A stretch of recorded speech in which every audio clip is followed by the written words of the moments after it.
من عاشق سینما نبودم، ولی از نوجوانی زندگیم در مسیری افتاد که بعدها سینما نه فقط عشقم، نه فقط شغلم، یک بخش جدایی ناپذیر از زندگیم شد.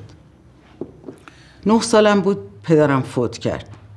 با رابطه عاطفی شدیدی که به او داشتم تبدیل شدم به یه دختر بچه 9 ساله خیلی خیلی حساس. با رفتن پدر مسیر زندگی عوض شد. یعنی با مادر و خواهر برادر دوقلوی کوچیکتر از خودم مجبور شدیم به یک محله کوچ کردیم، محله متراکم با همسایه هایی که بیشترین اونا از طبقه فرودست جامعه بودن. درسم خوب بود تو مدرسه و نمیدونم چطور تبدیل شدم به معلم سرخونه بچه های محله، همکلاسی‌ها. و در کنار اون سوادآموزی به چند نفری از آدمایی که سن بالاتر داشتن. همسایگی با آقا سید که بهش عمو جانم میگفتیم یک نقطه تغییر اساسی بعدها در زندگی من شد. عمو جان راننده شرکت واحد بود، آدم کم سوادی بود ولی یک آدم مبارز حق طلب که دبیر سندیکای رانندگان شرکت واحد بود. عمو جان به عنوان یک آدم کم سوادی که باید سخنرانی میکرد، در جای مختلف حرف میزد، در کنار خواندن و نوشتن که من بهش یاد میدادم کتاب قانون کار رو میخوندم. خود این خوندن کتاب قانون در سن 13-14 سالگی و در آوردن ماده بندا و قوانینی که میتونست مطالبات کارگران باشه و عمو جان انتخاب میکرد و ناخواسته در کنار این جریان کارگری قرار گرفتن. در یه جلسات سندیکایی من با عمو جان میرفتم، بعد باز از طریق عمو جان با یک جمعیت عظیمی از خانواده‌های کارگرای شرکت واحد که اغلب مهاجرین روستایی به شهر بودن، با دنیای مسئله مشکل. از من اون دختر بچه با روحیه حساس ناخواسته به طرف کنجکاوی اجتماعی کشیده شد.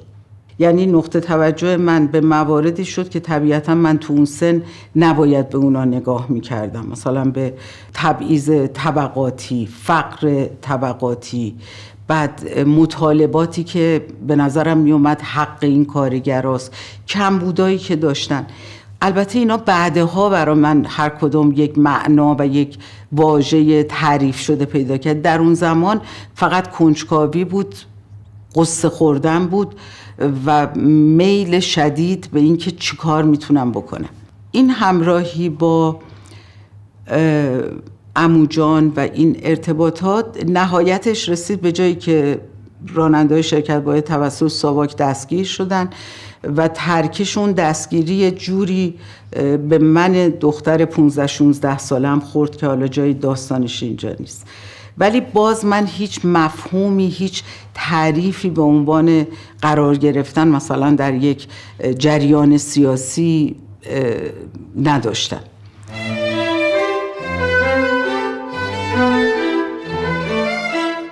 هدفم این بود که معماری بخونم.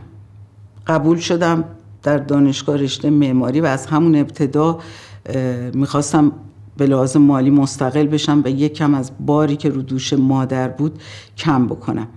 به دنبال یه آگهی که در اعلام شده بود که تلویزیون برای دوره منشیگری صحنه در مدرسه تلویزیون و سینما عده‌ای دانشجو قبول میکنه، داوطلب میپذیره و بعداً استخدام تلویزیون میشن. من واقعا به این هدف سراغ تلویزیون رفتم که خب من میرم اونجا کارمند تلویزیون میشم، حقوقی میگیرم و خب در کنارش دارم معماریمو میخونم. فقط برام کار کردن در تلویزیون شغل بود. آشنایی با اعجاز برقراری ارتباط از طریق تصویر. البته اینا هم چیزایی که الان میتونم بگم، اون موقع که 19 سالم بود طبیعتا نمیدونستم چرا، فقط میدونستم دیگه معماری اون چیزی نیست که من میخوام بخونم، باید سینما بخونم و بلا فاصله رفتم کنکور دانشکده هنرهای دراماتیک دادم و سینما خوندم. ولی باز این عشق به پرده نقره‌ای نبود. این تمام اون گذشته نوجوانی من و اون ناخودآگاه در یک موقعیت مطالبه‌گری و فعال بودن تو یک موقعیت اجتماعی در ناخودآگاه هم جریان پیدا کرد و سینما برام جدی شد.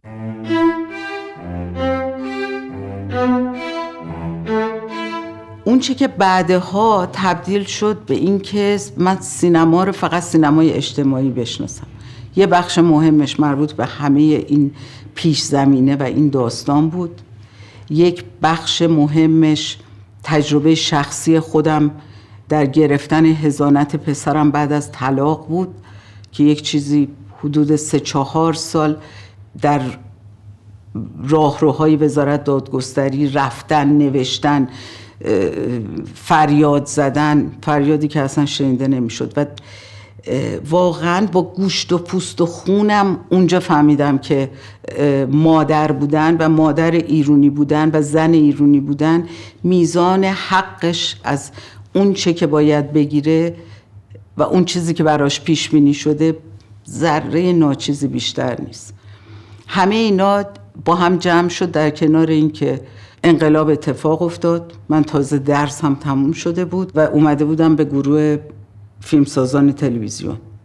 یک شرایط ملتهب اجتماعی و یک جمع مستندسازان قدری که سینمای مستند با عنوان وسیله مهم برای طرح مسائل اجتماعی، برای طرح مطالبات مردمی، برای بیرون کشیدن تمام اون دلایلی که باعث شده بود اون التهاب در جامعه و اون تحول به وجود بیاد، مفهوم سینما رو برای من با سینمای اجتماعی یکی کرد ولا غیر.